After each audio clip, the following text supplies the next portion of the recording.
Bienvenue au podcast Premier Visionnement. Aujourd'hui, nous parlons d'un épisode de Star Trek. Bien entendu, je vous suggère d'écouter l'émission discutée aujourd'hui avant de m'écouter, car je vais le spoiler complètement. Bonne écoute.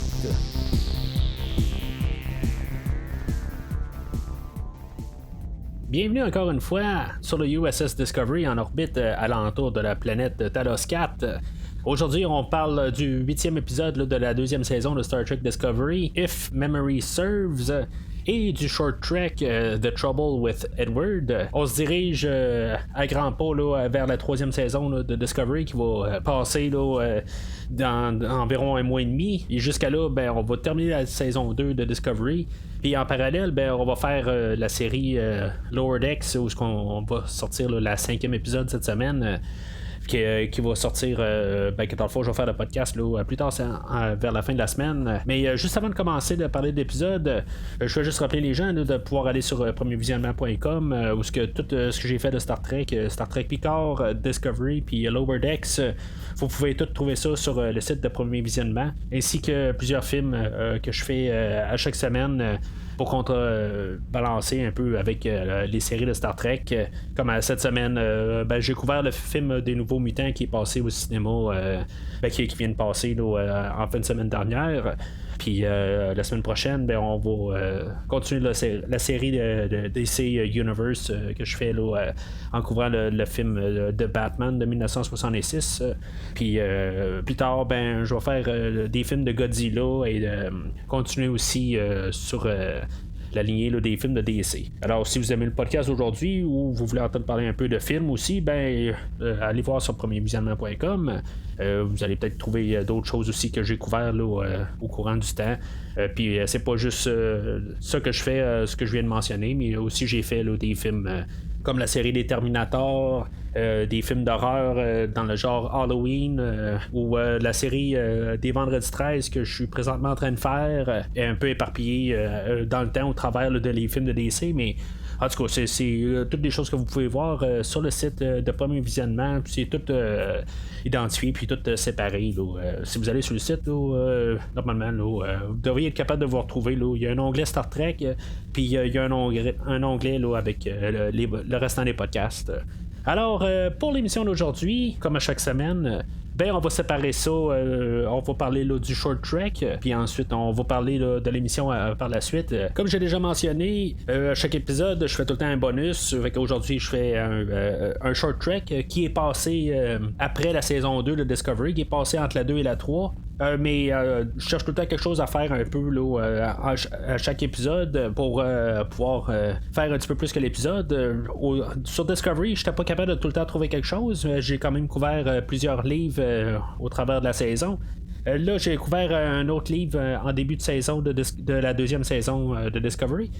Puis là, dans le fond, ça va tomber quasiment en pile avec le restant d'épisodes restants en couvrant tous les short treks. Puis en couvrant aussi le livre The Enterprise War que je vais couvrir dans les prochaines semaines, qui est un livre qui parle du Enterprise, qu'est-ce que lui faisait pendant que, dans le fond, le Discovery était dans le Mirror Universe. C'est une histoire qui se passe comme en parallèle avec ça, puis qui va amener juste avec le début de la saison 2 de Discovery. Fait que je vais couvrir ça dans quelques semaines. Alors, le short trek, The Trouble with Edward, qui va rappeler un peu le titre The Trouble with Tribbles, qui va être comme l'histoire, le prequel, si on veut, au fameux Tribbles. Moi, honnêtement, j'ai pas une grosse affinité avec les Tribbles. C'est quelque chose que on a vu au courant de quasiment chaque mouture de Star Trek.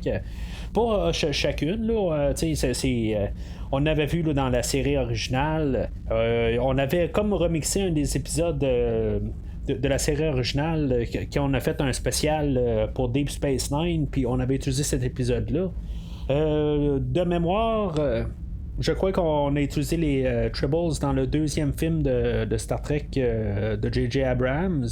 Puis il y a peut-être une couple d'autres références qu'on fait des Tribbles, surtout dans les dernières années, dans la nouvelle mouture. Il me semble qu'on en a parlé, si c'est pas dans Lower Decks, on a peut-être parlé dans Discovery lui-même, mais En tout cas, c'est pas quelque chose qui me fascine. Là. C'est pas quelque chose comme je me dis, c'est sont cute les Tribbles, là, c'est juste une boule de poil. Puis honnêtement, en tout cas, le concept est quand même pas si pire. Puis c'est sûr que quand on parle des Tribbles, on parle plus d'un épisode humoristique. Puis c'est ça qu'on va faire un peu aujourd'hui aussi. C'est encore un peu un épisode qui est léger. Même si on va avoir un mort au final, mais c'est un épisode qui est quand même un petit peu plus léger. Le ton est plus léger. Ça va commencer avec l'Enterprise qui va laisser un de ses officiers scientifiques que elle va devenir une capitaine sur le USS Cabot. Juste à dire de même, le Enterprise, on le voit pas encore souvent sur Discovery. On l'a vu quelques fois, mais là, on commence à l'avoir. Je sais pas si c'est exactement là, le même modèle qu'ils ont utilisé en début de saison. Ou, parce que, comme je dis, l'épisode elle est sorti peut-être 6 mois après que Discovery ait terminé. On a encore travaillé un petit peu les affaires. La technologie s'est un peu améliorée. Puis on avait juste ça à sortir. Dans le fond, quelques short tracks un peu éparpillés un peu partout. Je trouve que quand même, si je ne l'ai pas dit au début de la saison, à chaque fois que je vois l'Enterprise, j'aime beaucoup le nouveau look. C'est dans le fond, c'est basé beaucoup sur l'Enterprise originale. Mais le look de l'Enterprise, je le trouve assez fascinant. Je pense que je l'aime mieux que le reboot de J.J. Abrams, que j'avais trouvé quand même assez intéressant. Mais vraiment celui-là qu'on a là, le Enterprise de Pike, je l'aime beaucoup. Puis j'ai hâte qu'on retombe dans les un peu plus tard dans la saison où est-ce qu'on va le revoir l'Enterprise. Je fais un petit spoiler là, on va revoir l'Enterprise éventuellement. De toute façon, Pike il faut qu'il revienne à son Enterprise éventuellement. Puis c'est ça, mais j'ai juste hâte de le revoir. Puis je trouve que la manière qu'on l'a dessiné pour Discovery, je le trouve assez beau, même s'il est quand même basé sur le Star Trek original. Là, mais je trouve que la manière qu'on l'a amené, je le trouve bien intéressant. En tout cas, chose à part, on va revenir à l'épisode. Le capitaine Lucero, c'est ça, elle va avoir comme un conseil, elle va comme une réunion, elle va rencontrer toute son équipe dans le fond. Puis là, on va être apporté au personnage là, de Edward, que lui, il va nous introduire les Tribbles. Les Tribbles, la joke là-dessus, c'est qu'au début, il était pas capable de se multiplier. Puis là, lui, il va arriver et il dire, regarde, ils sont pas capables de se multiplier, mais il y a comme une petite boule de viande au milieu. Puis on pourrait peut-être en multiplier. Puis là, c'est ça. Le capitaine est là. Peut-être que, je veux dire, on va faire un petit peu plus d'études là-dessus. C'est peut-être pas. C'est une question morale, tout ça. Si mettons c'est une entité qui peut penser tout ça, fait qu'on va checker ça, mais on dit pas non, mais on dit pas oui. Fait que Edward, lui, il aime pas le nouveau capitaine, puis il pense qu'elle veut comme y mettre des bâtons dans les roues, fait que lui, il va se plaindre à Starfleet. Puis finalement, il va avoir un tête-à-tête avec le capitaine Lucero. Puis finalement, elle va lui dire, garde, t'es pas content ici, garde, pars d'ici. Il va y avoir une petite scène un peu. C'est un peu humoristique dans le fond. Là, c'est niaiseux. C'est carrément niaiseux. Je suis pas sûr que ça se ferait dans la vraie vie un peu, tout ça. Mais puisqu'on est dans un épisode qui est léger, ça passe mieux. On a le capitaine là, qui dit la conversation est terminée. Puis là, lui, il dit techniquement, on peut pas terminer parce que je peux parler. Puis en tout cas, c'est un petit peu comme un peu une petite blague, tout ça. C'est correct à écouter. Là, ça peut sourire un peu. Mais Edward va sortir de là, puis c'est ça. Naturellement, il va être un petit peu fâché ou déçu. Il sera pas de bonne humeur, puis il va décider qu'il va quand même procéder à essayer de faire son expérimentation sur les Tribbles. Puis là, les Tribbles vont se multiplier exponentiellement sur le vaisseau. C'est sûr que dans le monde qu'on est aujourd'hui, avec l'informatique, tout ça, c'est plus facile de faire plein d'affaires avec ça. On voit vraiment les Tribbles là, tout se multiplier, puis ça termine pas. Dans la version de 67, 68, là, en tout cas la version originale de Star Trek, on n'avait pas vu autant de Tribbles se multiplier là, d'une shot à l'écran. Parce qu'on pouvait pas le faire. Aujourd'hui, on peut, fait qu'on fait juste en rajouter à l'écran, puis on voit que ça fait juste se multiplier. Puis éventuellement, c'est sûr, ça va être ce qui va tuer le personnage d'Edward. Il va comme se noyer là-dedans, dans le fond.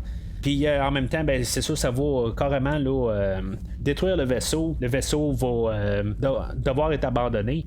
Puis ce qui est quand même le fun là-dedans, c'est qu'on a pensé quand même à la continuité. Parce qu'on a dit au début, ben tiens, on s'en va en bordure là, de la frontière Klingon. Puis ce qui va terminer avec justement, il y a des Tribbles qui vont tomber sur une planète Klingon et tout ça, qui va un peu rejoindre dans le fond l'épisode original où il y avait des Klingons puis les Tribbles, puis il y a même Worf, me semble que aussi il trippait pas ces Tribbles.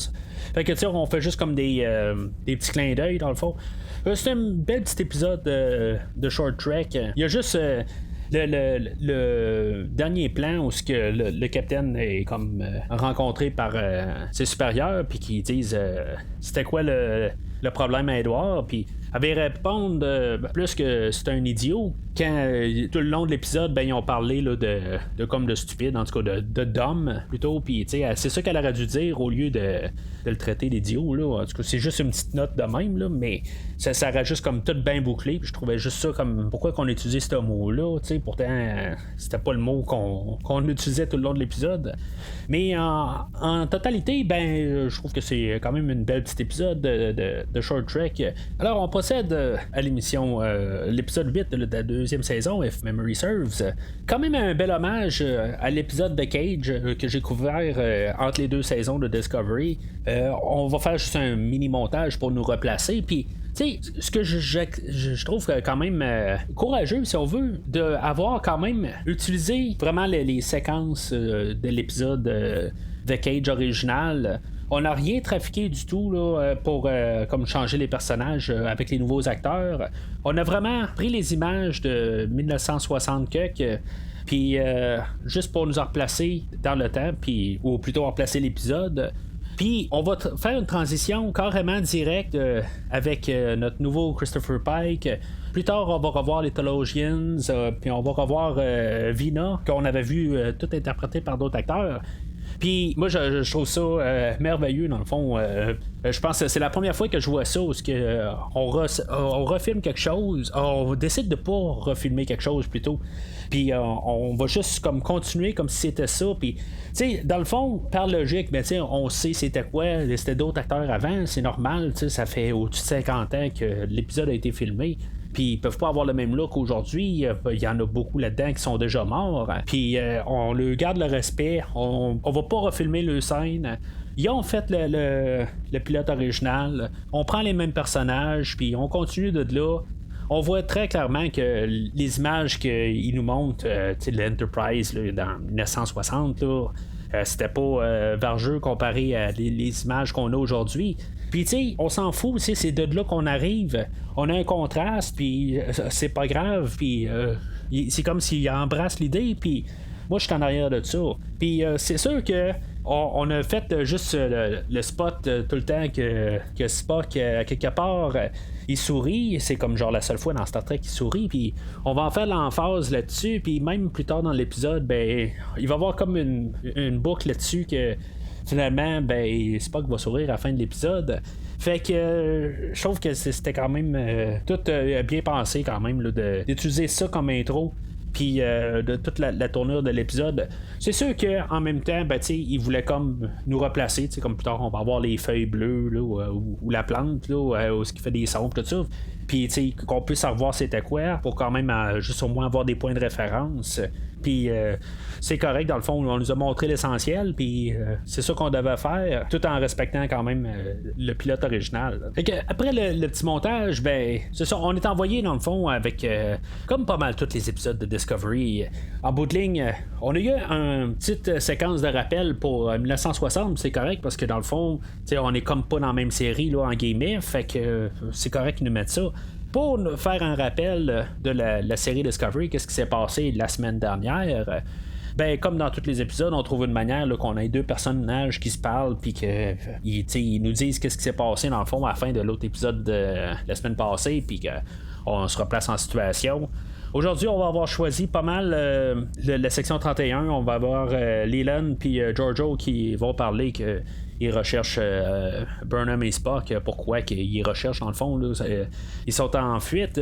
Ils vont s'arranger pour que le Discovery avec Starfleet, ils vont s'arranger pour que le Discovery reste sur place pour rechercher là, la météorite ou plus la sonde de la semaine passée, puis qu'ils fassent des recherches là-dessus, puis savoir qu'est-ce qu'ils peuvent rescaper de ça. Puis en laissant dans le fond le champ ouvert que normalement, Burnham, s'il est pour contacter quelqu'un, elle va contacter Christopher Pike. Fait que eux autres, ils vont pas le dire, mais ils vont comme toujours garder les yeux sur le Discovery pour voir si Burnham elle va rentrer en communication avec eux. Puis tout ça va se terminer dans le fond avec Burnham et Spock qui rentrent pas en contact avec Pike, mais qu'il arrive sur la planète Talos 4, qui va avoir une illusion alentour. C'est question de faire un peu d'effet visuel en début d'épisode, puis montrer que Talos, on peut pas y aller si facilement que ça. Ils vont penser qu'ils rentrent comme dans un trou noir, puis finalement, c'est juste une illusion. Mais en même temps, ça donne l'idée que les Talosiens, même s'ils font une illusion, l'illusion, c'est pas juste une illusion visuelle, c'est une illusion qui paraît quand même. Même si elle n'existe pas, tous les ordinateurs voient ça aussi. C'est pas juste l'œil humain ou l'œil vulcain qui voit quelque chose. C'est vraiment tout le système informatique, tout ça, qui voit la même chose. Fait que c'est quand même une illusion qui est quand même assez forte quand on y pense. Là. C'est plus que juste un hologramme. Là. C'est ça quand même qu'on nous montre en début d'épisode avant de sauter au générique. Alors dans l'épisode d'aujourd'hui, comme d'habitude aussi, on a deux histoires parallèles ou sensiblement comme trois histoires parallèles. Mais là-dedans, il y en a une qui vont comme se joindre vers la fin. L'histoire de Pike puis de Burnham et Spock. Les autres vont se rejoindre. Mais il y a l'histoire en parallèle là, de Stamets et Culber. L'histoire de Stamets et Culber, en bout de ligne, ils n'auront aucun lien avec le restant de l'histoire. C'est juste que pour voir le cheminement de Culber, dans le fond, qu'est-ce qui se passe avec lui. Là, on avait vu un petit peu là, des petites affaires au courant là, des derniers épisodes. Puis là, on va comme un peu s'attarder sur lui. Il me semble que c'est à peu près temps un peu qu'on voit un peu là, du cheminement. Mais je trouve ça le fun aujourd'hui. Il va avoir un bon cheminement. Et il va avoir comme une grosse transformation sur le personnage. Mais on a pris comme notre temps un peu, on a parsemé un peu des affaires un peu là, dans les 2-3 derniers épisodes. Puis là, tout ça va porter fruit aujourd'hui.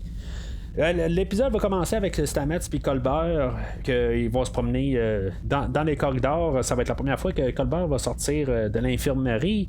Puis ils vont croiser comme par hasard Tyler, que lui, si vous vous rappelez bien, c'est lui qui avait tué Culber à la fin là, de la dernière saison. Un peu plus tard, on va comprendre que Culber... il est un peu perturbé. Il se retrouve pas. Il est comme dans un après-vie ou quelque chose de même. C'est comme quand on a vécu quelque chose, puis là, tout d'un coup, on a un peu un éloignement, puis là, tout d'un coup, on essaie de retourner dedans. Des fois, c'est pas tout à fait évident. Comme pour mettre en situation, mettons, un travail qu'on a eu pendant plusieurs années. Mettons, on a travaillé quelque part pendant 10 ans, quelque part. Puis là, on part pour peut-être 2-3 ans, puis là, tout d'un coup, on revient à ce travail-là. C'est pas pareil, on se sent un petit peu plus distancé de ça, puis c'est ça qu'un peu comme qu'on peut faire comme analogie, là. C'est sûr que là, c'est sa vie, là. C'est quelque chose de plus gros, on s'entend, mais juste pour faire une analogie un petit peu dans le même genre. Lui, dans le fond, Culber, il se sent vraiment pas à sa place, autant que Stamets essaie de s'approcher de lui. C'est ça qu'on essaie de comprendre. Puis je trouve ça intéressant, dans le fond, de nous amener ça sur le personnage de Culber puis de Stamets. Pour plusieurs raisons même. Je dirais que le fait d'avoir eu Stamets en début de saison, tout ça, que lui, dans le fond, il s'ennuyait toujours de Culber. Même il y a un bout qui disait qu'il a peur de retourner là, dans le champ, là, le network, le Mycelial Network. Il a peur de croiser Culber là-dedans. Puis parce qu'il l'avait vu en fin de l'autre saison, puis à quelque part, il avait peur de devoir rester là, parce qu'il, dans le fond, commençait un peu à perdre intérêt dans les choses. Puis Juste dans le fond, ça va comme un peu travailler le personnage de Stamets pour la saison, dans le fond, le cheminement qu'il y a à faire.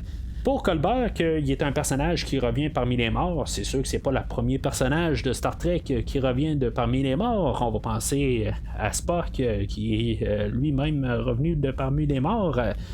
Mais en même temps que, juste par l'idée qu'on avait un couple homosexuel qu'on a embarqué là, dans la série Star Trek, que je pense que c'est pas mal la première fois qu'on avait un homme et homme. Dans Star Trek. Puis là, ben, d'un coup, ben, on casse le couple. Je trouve ça comme intéressant, un peu comme idée. On a voulu mettre ça en avant-plan là, dans la première saison de Discovery. Puis là, tout d'un coup, on veut casser le couple. Je sais pas ce qui va se passer là, dans la prochaine saison de Discovery. Peut-être qu'il va revenir. Je sais pas tout ça. Mais en tout cas, pour ça, je trouve ça quand même intéressant qu'on a fait ça. Peut-être que justement, là, on va faire un peu de ramasse-savon un peu. Là. Pour le restant de la saison, il me semble que ça va pas mal terminer là, de mémoire. Là, plus ça va, un peu plus les choses se placent dans ma tête là, pour qu'est-ce qui reste pour le restant de la saison. Je pourrais aussi bien faire un saut puis il va se passer d'autres choses. Mais pour tout un peu là, ces idées-là, ben je trouve ça quand même intéressant qu'est-ce qu'ils font. Puis ils vont prendre des risques, quelque chose que je pensais pas qu'ils allaient aller sur ce terrain-là. Surtout avec la raison que je viens de dire, là, que le couple, je pensais qu'il allait plus comme redevenir ensemble, tout ça. Puis là, ben, on a décidé de les séparer. Qu'est-ce qui va se passer avec les personnages? Je le sais pas, tu sais. Fait que c'est ça, je trouve que c'est quand même une drôle de manière là, qu'on a envoyé les personnages. Mais, tu sais, juste. Je peux comprendre quand même là, l'idée de Culber, tu sais, que tu reviennes à un autre. Tu sais, dans le fond, t'es mort, tout ça. Puis là, ben, t'es comme. Tu reviens à ta place. Puis, tu sais, que c'est normal que tu te sens comme dans un après ou quelque chose de même, tout ça. Puis, je trouve ça correct. C'est comme logique. Je sais pas si l'acteur, à quelque part, il était juste comme signé pour être là dans la première saison. Puis, c'était comme juste une idée par après. Ou si mettons, il fait un autre travail, je le sais pas. Mais j'ai comme un peu l'impression de ça, dans le fond, qu'il était pas supposé vraiment là, revenir dans la deuxième saison, puis pour raison X, je sais pas, dans un autre s'ils filmaient une autre série ou quoi, tout ça, puis finalement ils ont décidé de le ramener. Mais en tout cas, c'est pas que j'avais un attachement au pauvre personnage, mais je trouve ça quand même intéressant dans le fond là, pour ça. Sauf que là, je trouve qu'on perd tout de l'intérêt, où on regarde plus bien les personnages de Tilly depuis plusieurs semaines. Même ça fait 2-3 semaines, on avait vu Saru en principal quand on est allé sur sa planète. Mais là, il y a comme ça fait 2 ou 3 épisodes là, que tout d'un coup il se passe plus rien avec lui. Puis c'est là que je me dis, est-ce qu'on est rendu avec trop de personnages sur le Discovery? Parce que c'est sûr qu'à chaque semaine, on voit tout le temps Burnham, Pike, puis maintenant Spock. Fait qu'on a tout le temps ce trio-là qu'on va suivre jusqu'à la fin de la saison. Puis après ça, ben c'est comme toutes des interchangeables. Puis c'est là que je me dis, bon, ben, je sais pas, tu sais, j'aimerais mieux que des fois on voit pas Burnham ou qu'on voit pas Pike, puis qu'on ait vraiment comme une bonne rotation, comme qu'on avait là, dans les anciennes séries. C'est sûr que, comme dans The Next Generation, on avait tous les épisodes, on va voir le Capitaine Picard, mais pas tout le temps en principal quand même. Il y a tout le temps d'autres personnages que des fois ils vont tout le temps être un peu les principales, puis pas toujours Picard. Puis c'est ça que je trouve que dans Discovery, la deuxième saison, on s'est un peu rattrapé là, sur ce qu'on avait carrément fait là, dans la première saison, où c'était juste du Burnham quasiment tout le long, puis un petit peu du Capitaine Lorca. Mais c'était juste du Burnham. Là, c'est sûr que c'est comme si je me plains, dans le fond, à l'inverse de la première saison. Je préfère de loin qu'est-ce qu'on a là, cette saison. Là. Ça, c'est sûr. J'aimais bien le Capitaine Lorca, tout ça, mais je trouve que c'est ça, dans la première saison, c'était juste du Burnham quasiment. Là. Fait que là, on était un peu en train d'essayer de replacer les affaires pour la générale. Puis c'est ça, on dirait que je me plains à l'inverse, mais j'aime mieux avoir ça aujourd'hui que la plupart qu'on a eu là, dans la première saison de Discovery. Alors éventuellement, Culber, ben, il doit faire face à Tyler.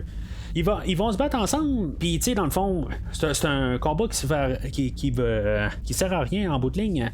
Culber, il va falloir qu'il comprenne aussi que Tyler, c'est un peu la même affaire. Puis je trouve ça encore très intéressant là-dessus. on a comme sensiblement là, 2 fois le même personnage. Ben, il y a un personnage qu'il y a un autre personnage qui sont dans eux qui est mort en bout de ligne. Puis dans le fond, il faut qu'ils comprennent que c'est comme leur alter ego, si on veut, qu'ils ont tué l'alter ego de l'autre, si on veut. C'est pas nécessairement un alter ego à Colbert, mais c'est ça en bout de ligne. Puis quand on pense à ça, ben c'est un autre fait qui est quand même intéressant, puis quelque chose que j'avais pas pensé là, depuis le début. Alors évidemment, par suite de ça, ben Colbert, à quelque part, il va dire qu'il doit refaire sa vie en bout de ligne. Sa nouvelle vie, il va falloir qu'il se réinvente. Il va laisser Stamets pour la fin de l'épisode, puis il va voir sa voix. Il veut comme plus rien avoir à faire avec son ancienne vie. Il est mort, c'est ce qu'il va penser en bout de ligne. Puis, tu sais, c'est quand même triste au total, dans le fond. Tu sais, c'est plate pour Stamets, mais c'est ça, dans le fond. En bout de ligne, quelqu'un qui revient à la vie en bout de ligne, tu sais, qui est mort, puis est-ce que ça fait quand même penser, est-ce que quelqu'un qu'on connaît qui est cher à nous, puis qui reviendrait dans notre vie, comment qu'on pourrait le prendre, puis comment que l'autre personne elle le prendrait? T'sais, c'est un peu ça que ça fait penser, un peu, ça fait réfléchir. Alors, pendant tout ce temps-là, on a l'histoire, on va en dire en guillemets, principale de l'épisode, dans le fond, qui fait avancer la saison. On va retourner au début de l'épisode, après le générique. On va se ramasser sur le pont, puis on va voir dans le fond la mise au point là, de ce qui s'est passé avec la sonde au dernier épisode. Puis que on va savoir que la sonde est rendue introuvable. On la cherche, puis finalement, là, dans toutes les analyses qu'ils font, on trouve pas la sonde. Puis, tu sais, là-dedans, ben, on va comme un peu juste faire des petits flashs, une séquence de 3 plans, une fraction de seconde sur Ariam. Puis, tu sais, pendant tout l'épisode, on va quand même nous remontrer toujours Ariam à quelque part. Tu sais, je trouve que le réalisateur de l'épisode, là, TJ Scott, je sais pas. Je trouve que ça aurait été pas pire juste qu'il nous le montre juste une fois. Juste pour que ça clique dans notre tête. Mais quelque part, au pire, on s'en repose des questions. Peut-être qu'on s'en reposerait des questions sur Tyler. Tu sais, on le sait, on l'a vu dans l'autre épisode où Ariam, elle avait été corrompue par la sonde, ou en tout cas le genre de pieuvre là, qui avait attaqué la navette au dernier épisode. Tu sais, on le savait ça. Fait que je trouve que juste nous la remettre à chaque fois qu'on voit cette histoire-là qui continue, ben on n'a pas besoin de nous montrer Ariam. Puis je trouve que c'est un petit peu niaiseux, surtout que Discovery est tellement fait frénétique comme édition, puis tout fonce tout le temps dans le tas. Je trouve que nous garder ça en tête, puis que des fois on pourrait arriver, puis juste, au moins, juste avoir l'idée de se replacer, que peut-être que Tyler est en train d'en passer une. Mais non, on va tout le temps comme nous replacer tout le temps Ariam dans la tête. Puis il y a même un bout où on va revoir quand même les yeux rouges à Ariam, si on s'en rappelait pas là, de l'autre épisode. Mais au pire, juste avoir placé les yeux rouges à Ariam dans la première séquence, puis c'est tout. Mais en tout cas, ça c'est juste une petite montée de lait que j'ai là-dessus, là, mais c'est pas la fin du monde. Parce que c'est sûr que je parle de Tyler. Parce que à quelque part, il va y avoir encore la relation là, de Tyler et Pike qui va quand même continuer au travers de l'épisode. Ils vont se parler à quelque part en privé. Puis qu'on va comprendre que Tyler il est quand même plus sur le bord à Burnham que la section 31. Mais dans le fond, en tant qu'être, pour se sentir mieux comme qu'il est, c'est un personnage qui est rendu un petit peu plus gris, qu'il va mieux avec la section 31. Fait que on aurait pu comme un peu en rejouer un peu là-dedans, là, nous jouer dans la tête un petit peu, là, mais c'est un terrain qu'on va pas vraiment aller. On va toujours être au fait. On sait exactement tout ce qui se passe juste à cause là, des petits plans là, de Ariam qu'on voit un peu éparpillés partout. Mais en tout cas, c'est pas grave. Après ça, il y a Saru qui va arriver qui va arriver à Pike qui va dire il y a des transmissions qui ont été transférées en dehors du vaisseau, puis on sait pas d'où ce que ça vient. Fait que on sait qu'il y a quelqu'un qui est comme un traître sur le vaisseau. Puis c'est ça, ça botte un peu l'idée là, de se demander c'est qui. Pendant ce temps-là, ben on va rencontrer. Il y a Burnham et Spock qui vont descendre sur la planète Talos. Comme j'ai dit tantôt, on va voir les fleurs bleues puis le petit silement que ça fait. Il y a Vina qui va réapparaître. Il y a l'introduction de Vina, justement. Elle va arriver puis elle va s'introduire dans le vaisseau. Puis il me semble que Burnham est très, je veux pas dire agressive, mais tu sais, c'est comme pour un officier de Starfleet. Normalement, oui, c'est sûr que théoriquement, c'est une fugitive et pas vraiment là, dans Starfleet en ce moment, mais en tout cas, vous comprenez ce que je veux dire. À quelque part, elle est pas bien ouverte, c'est comme elle dit t'es qui toi, tu sais, puis là Vina il répond, puis elle dit regarde, c'est à moi de répondre des questions, poser des questions, c'est moi qui ai le fusil, tu sais. Je sais pas, tu sais, j'ai juste comme trouvé un peu la scène un petit peu pas fidèle au personnage si on veut là, mais t'sais, ils ont comme un peu rétréci le temps. Ils voulaient pas comme qu'on niaise trop avec cette idée-là, puis ils voulaient tout de suite se dépêcher à amener Burnham dans les souterrains de Talos. C'est comme ça que j'ai vu ça, puis je pense que c'est mieux de regarder ça puis pas trop repenser là, qu'est-ce qui se passe là, dans la navette. Ce qu'on va comprendre, c'est que Spock, il y a comme un débalancement temporel dans sa tête. Puis il est comme pas il est comme pas réglé à l'heure si on veut. Puis les Talosians, c'est ça, ils vont creuser dans sa tête dans le fond, puis un petit peu comme un peu replacer ça. Ils vont remettre de l'ordre un peu dans sa tête. Mais en même temps, en faisant ça, il y a Burnham qui va pouvoir voir dans sa tête. Puis les Talosians, ils vont demander en échange de pouvoir voir qu'est-ce qui se passe comme relation entre Spock et Burnham. Fait que ça va être un épisode qu'on va voir beaucoup de flashbacks. C'est là qu'on va comprendre que Spock il aimait beaucoup Burnham comme sœur quand il était enfant. Quelque part, il y a eu une apparition de l'ange quand il était enfant, puis l'ange il avait dit que Burnham est en danger, qu'elle se fait poursuivre par une créature. Puis juste le fait que Spock le savait, il avertit ses parents, puis ses parents ont rattrapé Burnham, puis Burnham a survécu, évidemment. On va voir aussi la vision de Spock, que lui, ce qui avait été montré quand il a croisé l'ange rouge dans une des fois, dans le fond, qui a fait perdre un peu le ballon. Il y a comme plein de destruction, puis de planétaires un peu partout dans la galaxie, puis on va voir la planète Terre qui va se faire détruire là-dedans. Fait que l'enjeu est pas juste dans l'univers au complet, il y a juste la planète Terre aussi qui va se faire détruire. Spock qui va comme un peu reprendre ses esprits à partir de là. Burnham avait parlé de sa barbe. On n'a pas parlé, je pense, au dernier épisode. Je me dis, c'est quand même assez drôle qu'on ait mis une barbe à Spock. Je comprends que Spock, en ce moment, il n'a pas le temps de se faire la barbe. Ça, je peux le comprendre, mais dans le fond, elle devrait être plus longue que ça. Juste par logique. Mais je me dis, tu sais, c'est probablement un point qui était apporté là, une fois que pendant que la saison 2 de Discovery a passé, là, je suis certain que c'est un point qui est apparu quelque part. Mais tu sais, Spock, quand on regarde la version miroir de Spock là, dans la saison originale, Spock, il y avait une barbe aussi, fait que je sais pas, tu sais, ça pourrait être quand même un punch à quelque part. Que le Spock qu'on a, c'est le Spock miroir. Ça fitterait sûrement même pas du tout avec la série originale, mais il est débalancé, quelque chose de même. Le cerveau est capote à quelque part, puis finalement, il est rebalancé, puis tout d'un coup, il a oublié ce qui s'est passé dans les 2 derniers mois. Ça aurait pu être quelque chose de même aussi, là, fait que je le sais pas, là, mais ça sera pas ça.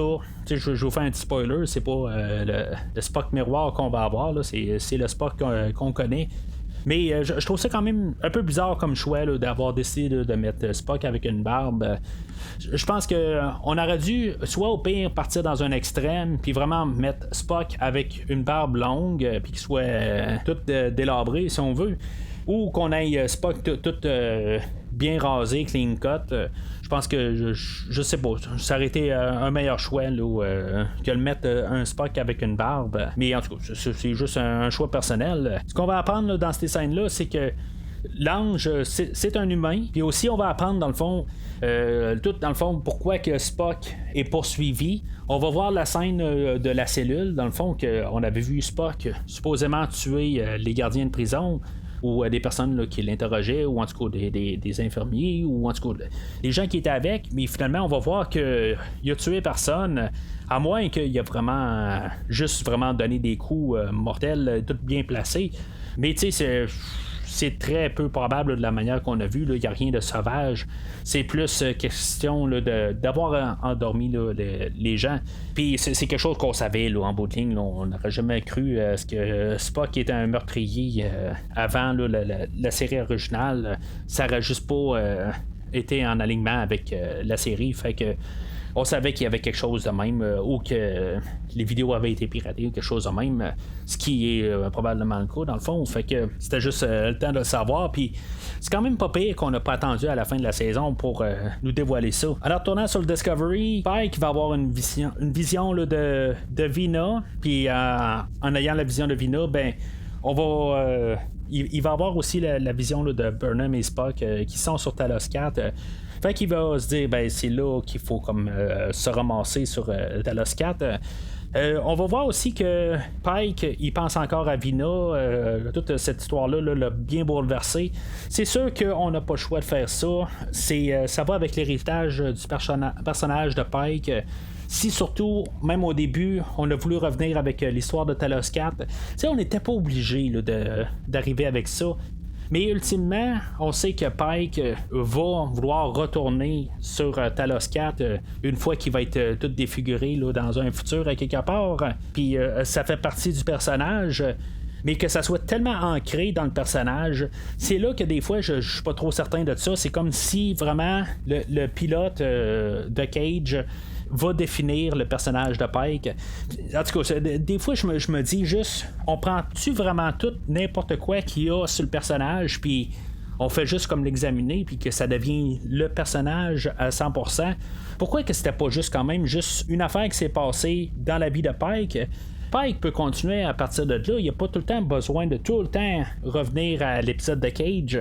C'est sûr qu'il y avait eu comme une genre de transformation au personnage de Pike au courant là, de l'épisode de Cage.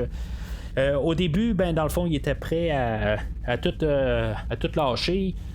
Puis vers la fin de l'épisode, ben, il me semble qu'il était pas mal plus motivé à continuer. C'était comme un regain d'énergie qu'il y avait eu là, pendant l'épisode. Alors pourquoi tout le temps revenir à l'épisode de Cage? Point de vue personnage, je sais pas. Comme je dis, c'est ça qu'il va vouloir quand on va avoir dans le fond le remontage de la ménagerie dans la série originale là, une fois que Kirk est embarqué. Puis on va savoir que Pike voulait revenir sur Talos 4. Ça c'est correct, mais juste comme tout le temps avoir Talos 4 qui va revenir là-dedans, là, tout le temps dans l'histoire, ben c'est là que j'ai un petit peu plus de misère. On aurait pu juste comme un peu élaborer quand même d'autres choses, juste au lieu de tout le temps aller sur des chantiers qu'on connaît déjà. Alors, le Discovery, ils vont enclencher leur Black Alert, mais le Spore Drive, il va leur lâcher. Puis c'est là qu'on va blâmer Tyler. Puis c'est là qu'on aurait dû peut-être se poser la question aussi. Peut-être que Tyler a envoyé là, des messages à la section 31, ou que c'est lui, dans le fond, qui est en train de saboter. Ou tu sais, qu'on a quand même des questions à se poser sur plusieurs personnages, au pire. Mais on sait très clairement que c'est Ariam, puis c'est là que je trouve que c'est un petit peu plate. L'autre côté, on se dit, c'est plate que Tyler est blâmé pour rien. C'est un peu une idée à deux sens, là, mais je pense que ça aurait été un peu une meilleure idée de peut-être qu'on ait un peu le soupçon que ça soit juste pour 5 secondes, quelque chose de même, que ça aurait pu être Tyler. Je pense que ça aurait été une meilleure idée. Mais faut pas oublier aussi que on a quand même un peu peut-être depuis un certain bout aussi, on a peut-être l'idée que même si on l'a pas, on peut avoir l'idée que Spock est un meurtrier. On peut peut-être se dire ça aussi, là, mais en tout cas, là, on sait que nos personnages de Discovery, ou en tout cas nos personnages de Star Trek, c'est des bons personnages. Là. Ben, Ariam, c'est ça l'affaire dans le fond qui va changer de bord, mais elle, on sait qu'elle est corrompue. Fait que ça, c'est une autre affaire aussi. Là. En retournant sur Talos 4, il va avoir une dernière mémoire. C'est Burnham, dans le fond, c'est son échange. Elle, quelque chose qu'elle devait faire, là, dans le fond, pour qu'on réaligne la tête à Spock. Il fallait que Burnham elle partage une mémoire. La mémoire de Burnham qui quitte la maison à Spock, le domaine de Sarek, dans le fond, qu'elle l'a fait pour des raisons, mais qui n'était pas exactement la raison. En tout cas, on a vu comme quand elle est partie là, de l'endroit, on voyait que Spock, dans le fond, là, ça l'affecte très grandement. C'est ça qu'on va comprendre là, avec tout le discours qu'on a avec Burnham. C'est quelque chose qui a changé carrément là, le personnage de Spock là, pour toute sa vie. C'est pour ça qu'il s'est renfermé plus sur son côté vulcain, puis qu'il a essayé de pas trop sortir ses émotions.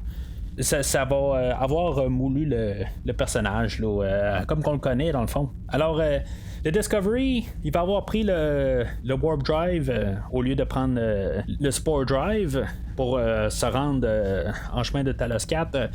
Le vaisseau de la section 31 va les poursuivre. Puis là, bien sûr, on pouvait voir ça un peu aller dans le fond qu'avec les illusions. Les ordinateurs, eux autres, ils voient les illusions dans le fond. Fait que, ils voient pas au travers les illusions, ils voient vraiment qu'est-ce que c'est comme illusion. Fait que ils voient dans le fond le personnage de Burnham et de Spock. Puis les deux vaisseaux sont prêts à téléporter les deux personnages.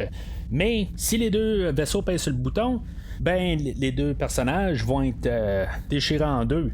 Fait que Pike abandonne l'idée. Il va avoir une vision là, de Davina qui va dire regarde, c'est correct, il va avoir une autre solution plus tard. Fait que Leland va téléporter Spock et Burnham, qui va être une illusion.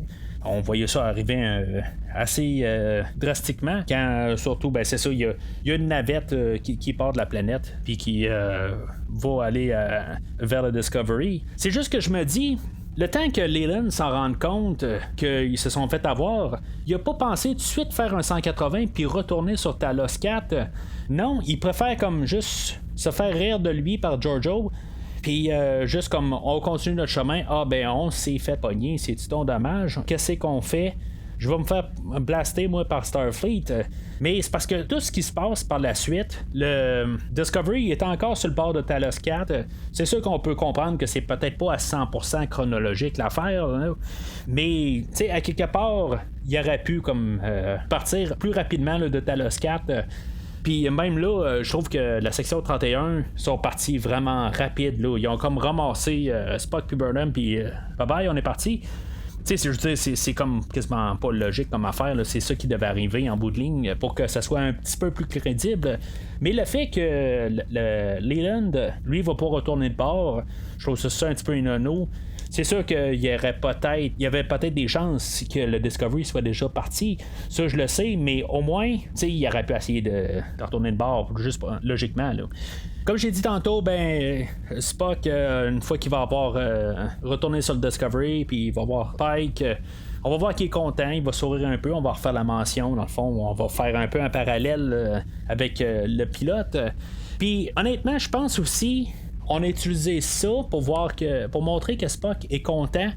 Puis en même temps, je pense que c'est aussi pour dire que ceux-là qui disent que Spock, il sourit jamais, puis là, on force le personnage, on peut pas contredire qu'est-ce qui s'est passé dans un épisode où Spock il a souri vraiment bien là, dans le pilote original.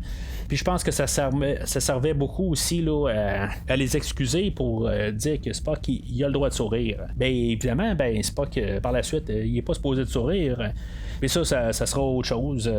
Puis j'aimerais bien savoir par contre l'histoire qui va dire que une fois que Kirk arrive, Spock il va plus jamais sourire. C'est ça que je me dis.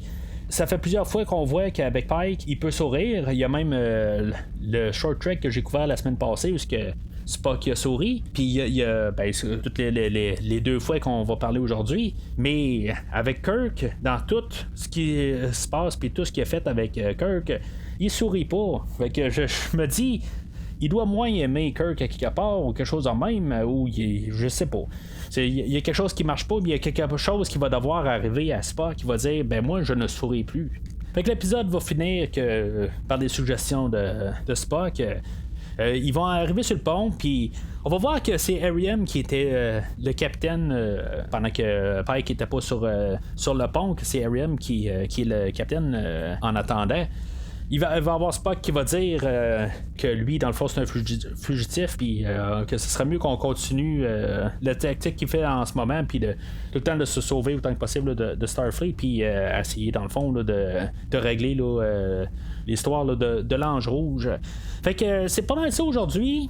Un épisode là, qui est, je veux pas dire nostalgique, mais que on a essayé de vraiment là, lier toute la série originale avec la série Discovery. On a essayé là, de renforcer le lien. On a renforcé depuis le début de la saison avec Christopher Pike puis l'Enterprise, puis les personnages de Spock. Puis aujourd'hui, bien, on vient en mettre un plus gros lien en mettant là, les Talosians. Je trouve que c'est quand même un bon épisode. C'est peut-être pas le meilleur épisode qu'il y a depuis le début de la saison, mais c'est un épisode qui est le fun à écouter par contre. On voit comme toutes les Talosians, les nouveaux maquillages, qu'ils n'ont pas nécessairement été en arrière pour faire exactement ce qu'on a fait dans le temps. On les a adaptés au jour d'aujourd'hui. Il y avait les Talosians avec le gros taille, puis on voyait qu'il y avait comme une veine qui arrêtait pas là, d'enfler, puis d'écraser, puis tout ça. Puis on a essayé de faire quelque chose de similaire un peu sur la tête. Fait que je trouve que visuellement, puis juste comme pour les rappels, puis les mises à jour, je trouvais ça le fun quand même là, à voir comme épisode, sans être la meilleure épisode qu'on a vu depuis la saison, la deuxième saison de Discovery. Alors, c'est tout pour aujourd'hui. Plus tard cette semaine, comme j'ai dit, on va revenir avec Lower Decks. Puis la semaine prochaine, je vais revenir avec le film de Batman comme film, le film de 1966 avec Adam West et Burt Ward. Je vais parler de tout ça en début de semaine prochaine. Puis on va revenir avec le 9e épisode là, de Star Trek Discovery et un short trek. Alors, d'ici là, longue vie et prospérité.